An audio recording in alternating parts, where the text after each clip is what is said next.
What is up, everybody? Welcome back to another YouTube classic. Today we were reacting to a Mr. Nightmare video. I haven't really done one in a long time, and I figured with us being right here, it would be okay to upload this video. But truthfully, um, I've been kind of excited about it, and I'm ready to get this show rocking. And yeah, but let's go ahead and get into today's video.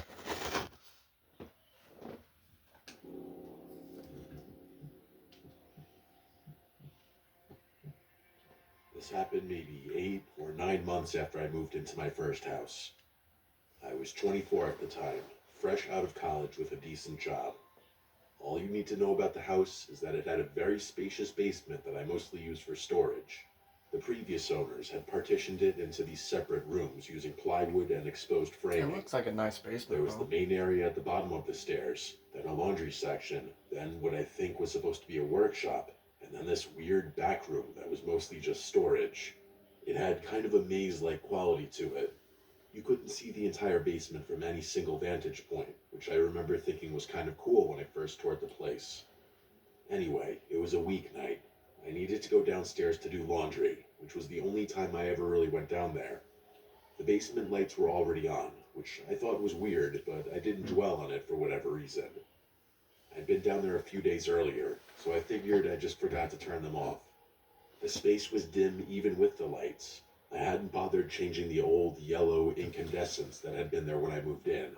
I started walking down the stairs, and things escalated so abruptly that I couldn't react quick enough.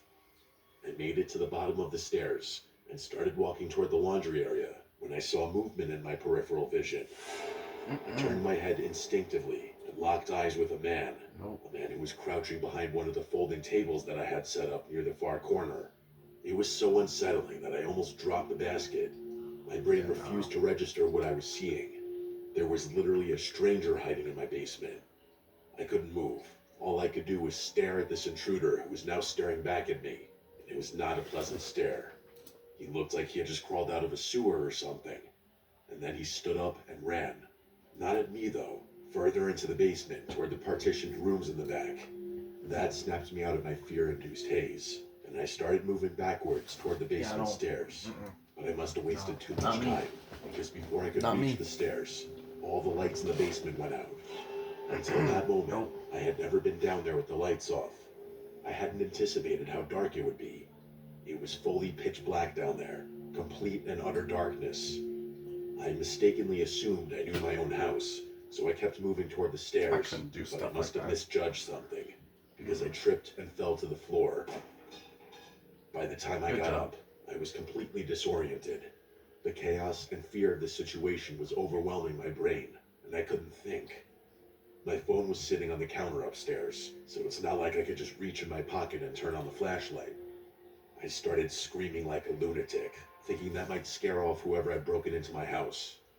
But actually, that strategy must have energized them, because I started hearing screaming coming from the other side of the basement.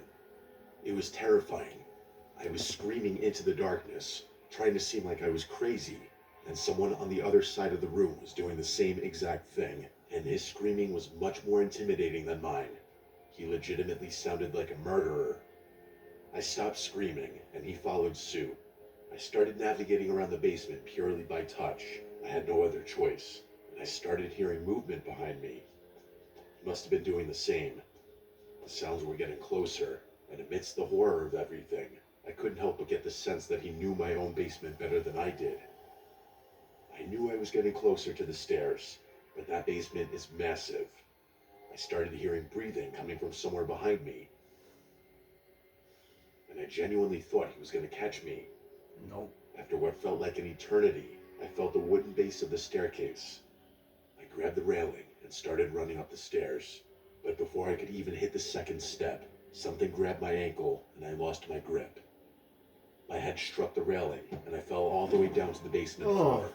Hell I no. still couldn't see the guy, but Hell he was no. dragging me away from the stairs with what genuinely felt like inhuman strength. I kicked and thrashed my legs with all my might and miraculously connected with something. The strike was just strong enough for him to lose his grip, and I twisted and twisted until I escaped his grasp. I started running back towards the stairs in the dark, and he started screaming again, but I found them before he could catch me. I made it to the top in the dark, burst through the door, and slammed it shut behind me. The nightmare was far from over, though. That door doesn't have a lock, so I had no choice but to press my weight against it and hope I was strong enough to keep him out. Just as I suspected, I heard footsteps pounding up the basement stairs mere seconds later, followed by a huge crash against the door. The door swung open for a terrifying second, and it took everything in my power to push it closed. The first impact must have emboldened him, because he started repeatedly slamming into the door. I yanked off my socks and pushed against the door, knowing my life depended Yeah, on because it. that's gonna work, I buddy. have no idea how he did make it through, but he eventually gave up. I heard footsteps crashing back down the basement stairs, and I immediately seized the opportunity to grab my phone. I ran over to the counter, grabbed it, and ran back to the basement door. With my back pressed against the door again, I called the police. When they finally arrived, that guy was gone. I kind of had a feeling. One of the basement windows had been forced open from the outside, and it didn't take a genius to figure out what happened. There was nothing missing or stolen, so one of the officers suggested that the intruder was probably using my basement as a place to live or hide. Yeah. That hadn't crossed my mind, but it was somehow a worse thought than him simply wanting to rob the place. Yeah. The other reason the police arrived at that theory was that the intruder somehow knew where the light switch was, which wasn't in the most obvious place. It made sense. I ended up moving out about 4 months after the incident. Thinking about this again has confirmed something for me. That guy was fully prepared to kill me that night, and if things had played out differently, he just might have. Poor guy.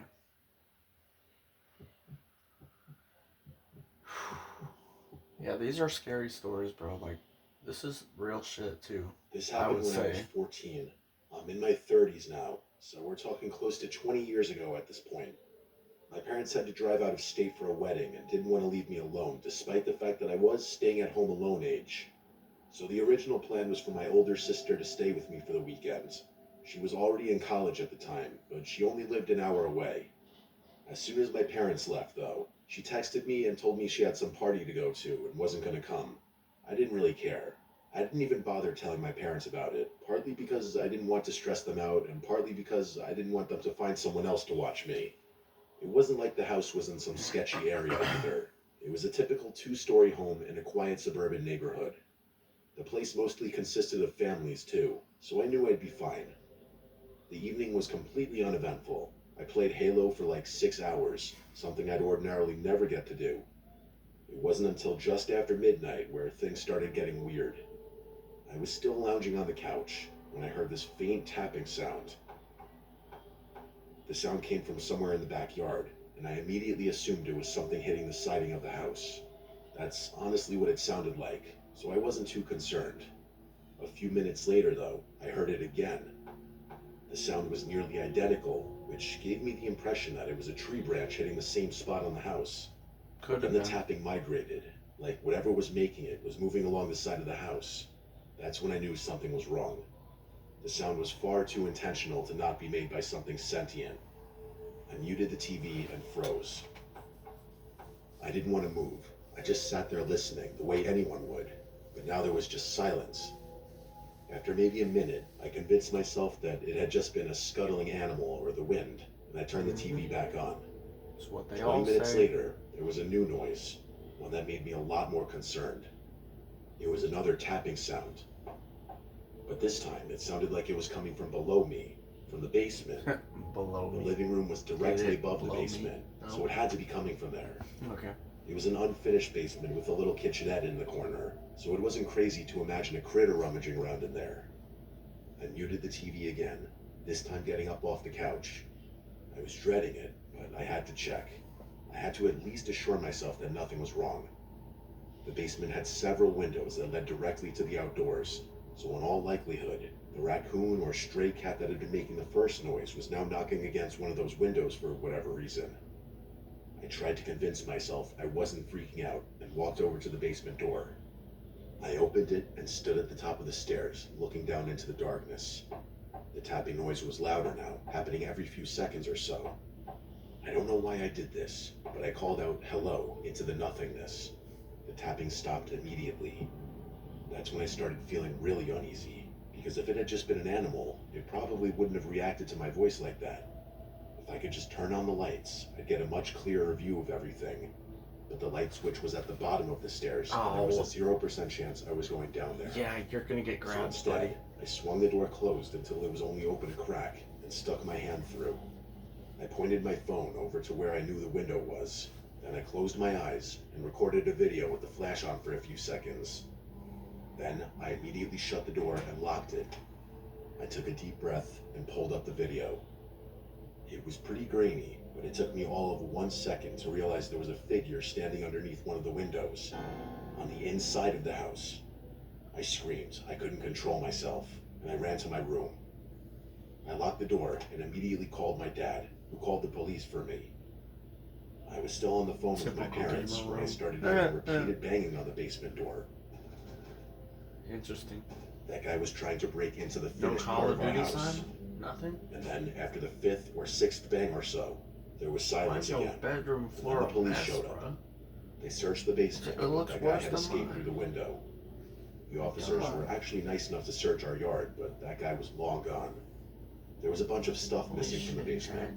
Like I said before, it wasn't finished, but that didn't mean my parents left it empty. I can't remember everything that had been stolen, but the scariest thing by far was this. When the police inspected the kitchenette, they found the biggest knife in Okay, the rack why is missing. it called kitchenette? It was a terrifying thought. If it weren't for the video on Why my is phone, it I don't think a the police would have kitchenette? taken things as seriously as they did. But of course, nothing ever came of it, and this was almost 20 years ago now. I have no idea what happened to that old phone. It's probably buried in a box of junk at my parents' house somewhere, if it even still exists. If I ever find it and the thing still turns on, I'll submit the footage.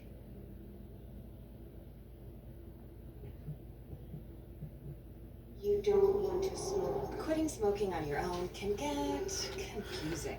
Alright, guys, I just want to say I'm in a happy circumstance right now. Getting to do this video for you guys after a busy schedule today. Getting to like settle back and relax and chill. Feels really good. Feels like I could be able to relax and have a good day today. I want you guys to really listen to my words. I need you guys to subscribe to the channel because it would mean a lot to me if you did. Please, I'm begging you. Oh, hustle! Double stroller.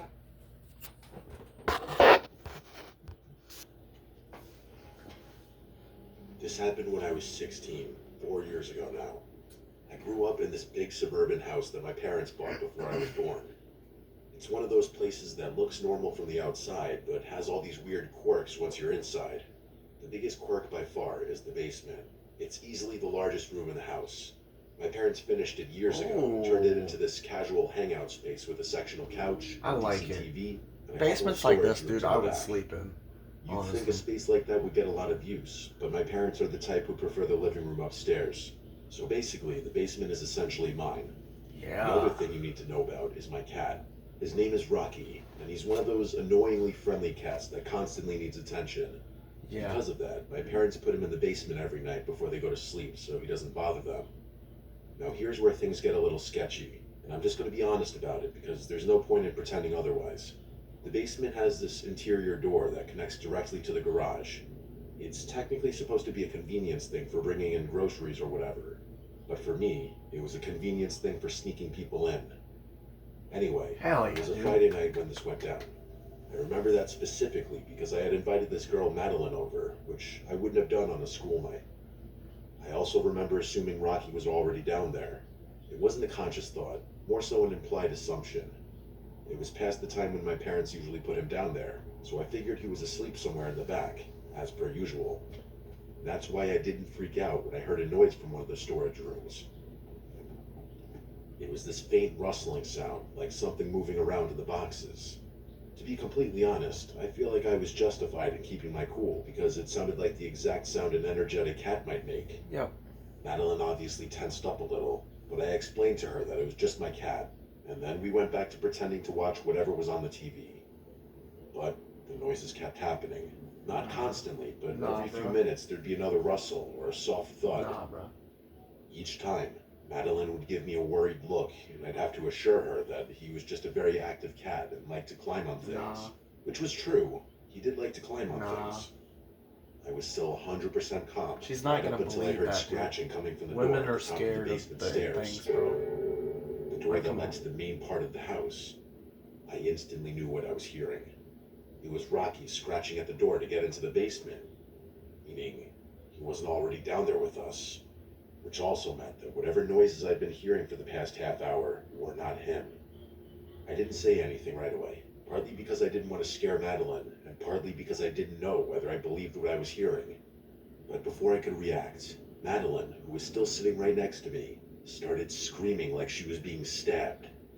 I whipped my head around and realized she was pointing behind me, toward the back of the basement.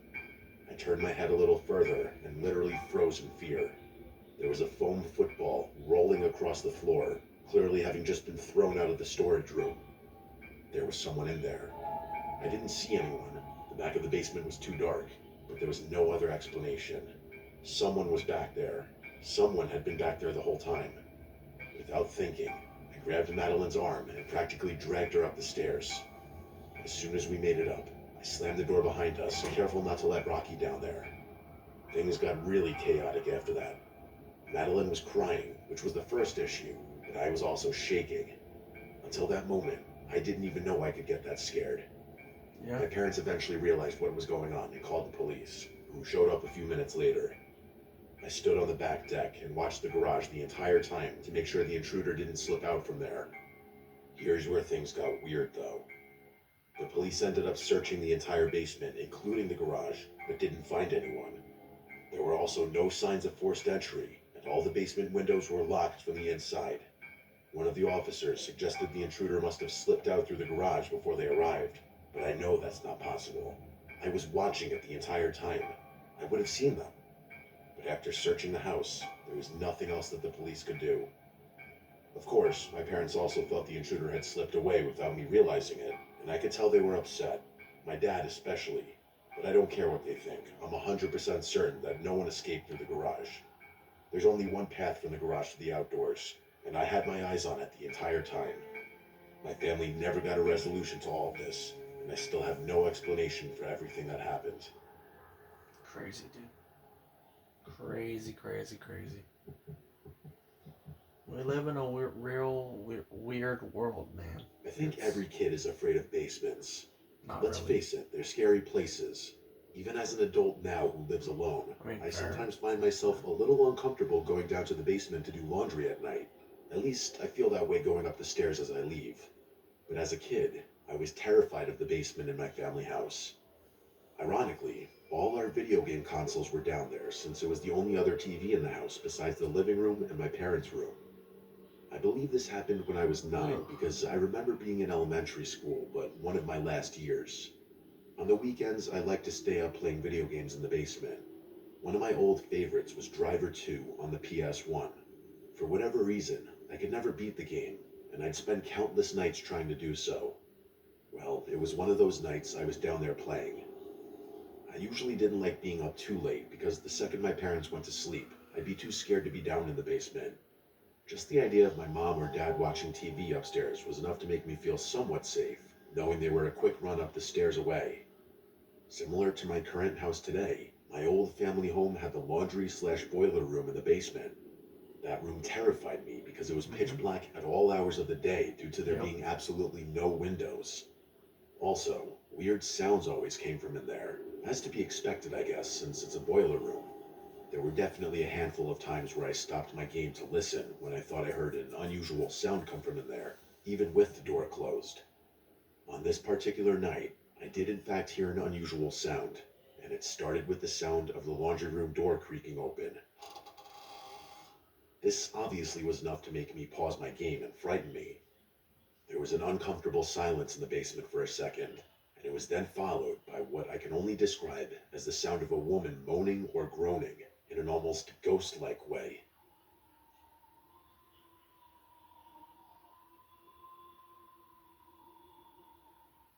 But it sounded like my mom's voice. In fact, I knew it was. I started laughing, and I'm sure I said something like, "Nice try, Mom," knowing she was trying to scare me, which, side note, looking back, even as a kid, I should have realized something was wrong, considering my mom has never been a goofy person that would pull this kind of prank. But I walked over to the laundry room with a little more confidence now, and as I was in front of the open doorway leading into the darkness, the groans had stopped by now. I looked straight into the pitch black room ahead, and as I inched closer, the outline of a person standing in there became visible. "Mom?" I said, now with less confidence. When I got just close enough, I made the judgment that it was not my mom. I started screaming as I ran up the stairs to the living room, and my horrific judgment was right. There was my mom in the living room with my dad. At this point, they were both already standing up, responding to my screams. I yelled, "There's a woman in the laundry room," and I remember they looked at each other, and then both ran down to the basement, slamming the door shut behind them. I sat confused, scared, but slightly relieved knowing my parents were down there now. I remember being in the living room for a long time before my mom came upstairs and told me to go to my room and go to sleep. I didn't ask questions and obeyed. I had a hard time falling asleep that night, I'm sure, but I remember the next morning. My parents told me they had one of their friends prank me to scare me, and they treated it like it was one big joke. I don't fully remember how much I believed it or not, but I for sure asked them to elaborate on who it was. My mom said it was one of her friends from out of state who was visiting. I didn't question it, but as I got older, the name Debbie was seemingly accidentally dropped by my parents a few times, and whenever I'd ask who Debbie is, they'd have a different response. When I was maybe 14, I thought back one day on this night and decided to do a deep dive. I found a family tree type of website and admittedly stole my dad's credit card from his wallet momentarily to pay for the service, then slipped it back in the wallet. I inputted both my parents' names. Among a few familiar names and a bunch of names I didn't recognize, what instantly stood out was that my mom had a sister named Debbie. So I googled Debbie, followed by my mom's maiden name, and up popped an obituary. She was dead. I ran to grab my parents to show them what I found on the screen, and I demanded they explain. I remember their shocked and nervous looks on their faces still. "Tell him," my dad said to my mom. My mom then dropped the bomb on me that I had a very mentally unstable aunt who harmed a lot of people, and it was for the best that she was always kept away from me growing up. Debbie had allegedly broken into or snuck into the house without my parents knowing. I had so many questions and demanded answers, but there was little more that they would tell me. They swore they had my best interests at heart. Over the years, I'd occasionally bring it up, but they'd always shut it down and tell me to drop it. I never learned what they meant by "she harmed a lot of people," but I have some theories. It doesn't really do me any good dwelling on it, though. It makes me kind of nervous to think about it. What else were my parents hiding? What happened to Debbie? Why was she in the basement? I wondered a few times if my parents were hiding her down there after she had done something horrible, but that wouldn't make much sense because I don't think they'd let me down there in the basement then. No. I guess some questions are better left unanswered. Yes, they are. Anyways, guys, I'm gonna end the video here. I hope you had a blast with it. Those of you that have been sticking around my channel, I wanna take a moment, truthfully, and thank you guys for this huge opportunity that you guys have been giving me to do all these videos in such a big rush of 2026. I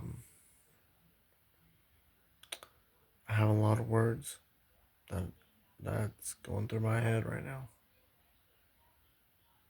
I'm just grateful to be in a situation where I can be able to pick up a camera and enjoy my life and be myself. And yeah.